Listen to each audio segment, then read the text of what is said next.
good to see you. It's nice to see so many familiar faces, actually, too. An inspiring day that we're having, great stories being told. Maybe I can just add a little bit to that. So I'm Jerome Whittingham. I'm a photographer and podcaster. So I'm not the leader of a project. I'm not a manager. I've never been given any responsibility. There's some wisdom behind that, I think. But I'm a photographer, so I'd like to give you a picture. Not a picture on the screen. It's going to be a picture I want you to keep in your mind. Because I'd like to invite you to hop in a car with me and to take a ride through my personal journey with Butterflies Memory Loss Support Group, or just Butterflies, as we like to call them. It's a journey that's going to take us right up to our Ideas Fund project. So a little bit of background, a little bit of context for you. I first met Butterflies back in 2012 when Andy Barber, that's a name you might remember, someone you might know, at the Smile Foundation, told me about the work that he and his team were doing to help the Butterflies charity to establish. Andy sent me off in my car up to Garden Village in East Hull to do some promotional photography at the Butterflies Men's Group. Now, I'd lost my godfather to dementia. Uncle Bill was a really gentle man, thoughtful, amusing, a really close family friend. But I can remember what a challenging time it was, confusing and upsetting for the family. Back then in the 1980s, I think it was, trying to make sense of what was happening to Uncle Bill as dementia took hold. So I was quite apprehensive, as you can imagine, about meeting and photographing the Butterflies men. I thought I knew what to expect, but I was wrong. I was met at the door by June Cook, the Butterflies chief exec and facilitator. She told me to add that word, facilitator, because she said chief exec makes it sound like someone who sits in a back room not really doing very much. If you know June, you'll know that she never stops. Actually, except now, because any time now she'll be arriving in Turkey, she'll be pouring her first glass of gin as she sits poolside on holiday. So cheers, June. So as she introduced me to the Butterflies, the room that I walked into was filled with this high-pitched whir of Dremels, those little handheld drill machines. There was banter, there was laughter, there was conversation. I lifted my lens to my eye and documented those Butterflies men engraving artwork onto wood and glass. That's right, they were heads down, concentrating, creating art, being artists and craftsmen. Even with their dementia, they were learning new skills. That's not what I expected at all, but that is the Butterflies way. They connected me in, like they've done with so many other organisations and individuals across the city. Somehow, June and I became great friends, probably over a glass of gin. I became one of Butterfly's supporting artists, and then over the last decade, I suppose, we've designed, delivered, and experienced so much together. Right up to this consolidating opportunity that the Ideas Fund has proved to be. So what we're going to do now is show you just a short film, a 5-minute film. It documents the activities and outcomes of the Butterflies Ideas Fund project. It actually condenses a week that took place around Easter. So let's take a look at this short film, and then afterwards I'll try to make just a few summary points. This is the world premiere of Diddley Butterflies. 1, 2, 3.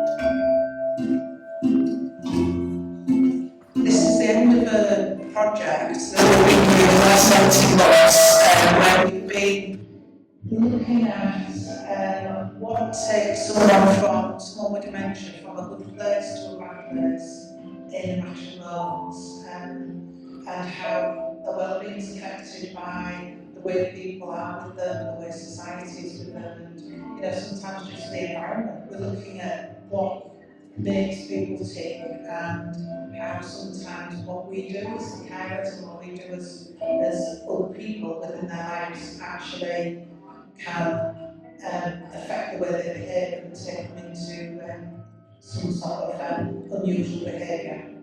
People feel you feel like you're being used, and then this is people, people are there wanting to help you. I brought a load of Christians to play. We're going to make some sounds. We're going to enjoy playing the sounds, enjoy listening to the sounds.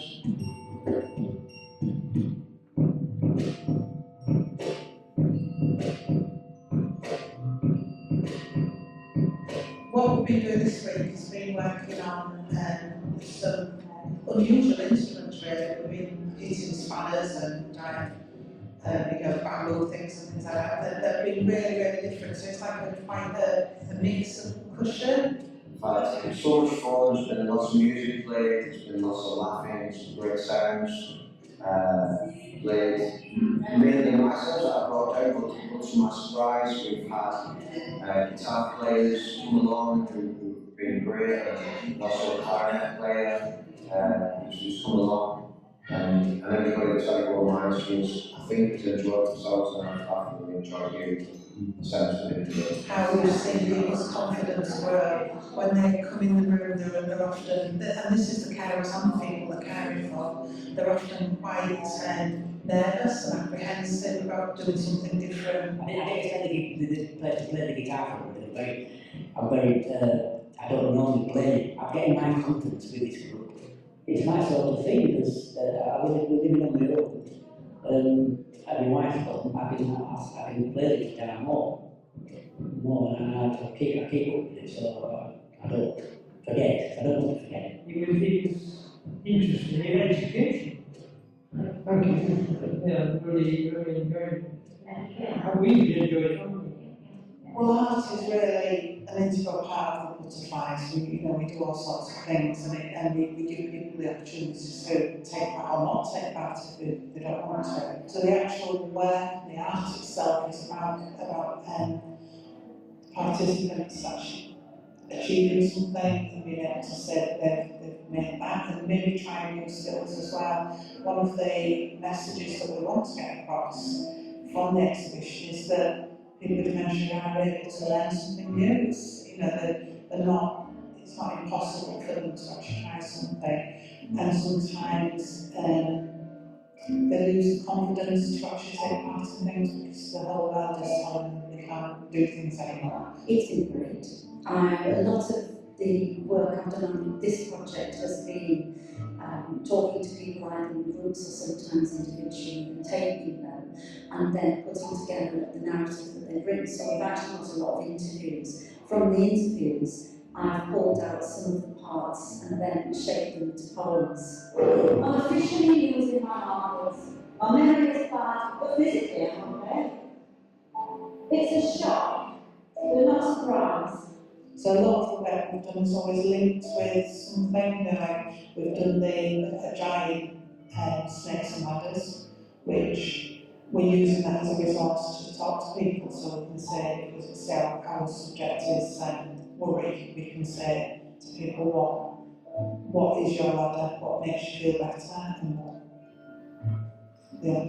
actually takes you down the ladder. One of the biggest things that us as staff have learned is how difficult we find it to ask those difficult questions, and how the people with dementia actually do want to share that. Behind every behaviour is a reason for that happening. You don't actually recognise what it is, and you can actually stop doing it, basically, and improve your experience as a carer. Fantastic! Absolutely brilliant! A great, absolutely great group of people there, mixed in with some of the other artist practitioners that we've been working alongside. So let's go back to this metaphor that I started with of using car journeys. Butterflies has, in its first decade, clocked up considerable mileage, if you like, laying down new lanes on this roadmap of how families cope with dementia. Each butterfly's family has its own journey. They're coming from different places. They take their own twists and turns as they travel. But at the butterfly sessions, like these Ideas Fund sessions, all the families come together for a refueling. It gives them the energy to go on in their journeys. Or sometimes maybe a family just needs a quick pit stop, just a quick, vital piece of intervention and maintenance addressing a particular need. The Ideas Fund and the thinking Butterflies has gone through with their researcher, Dr. Emma Wolverson, has allowed the charity some time to consolidate its thinking, to reflect on the latest research, and to be reassured sometimes that it's going on its right path too. A great example is Dr. Emma's research into the first of the Butterflies' rough guides to dementia. It's a no-holds-barred exploration with input from people with lived experience of dementia's impact upon sleep, in this case. It's the sort of information families need to know that until now has been too difficult to find, or maybe even deemed too uncomfortable to share, but done the Butterflies way is proving so valuable. Another Ideas Fund impact is how Butterflies increasingly offers research placements to university students and staff.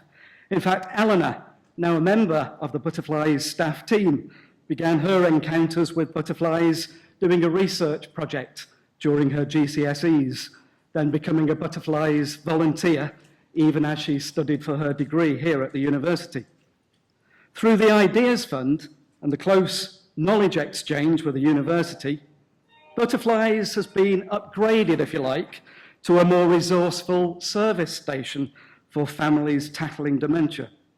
It's better placed to attract those families in from their journeys around the A roads and the byways.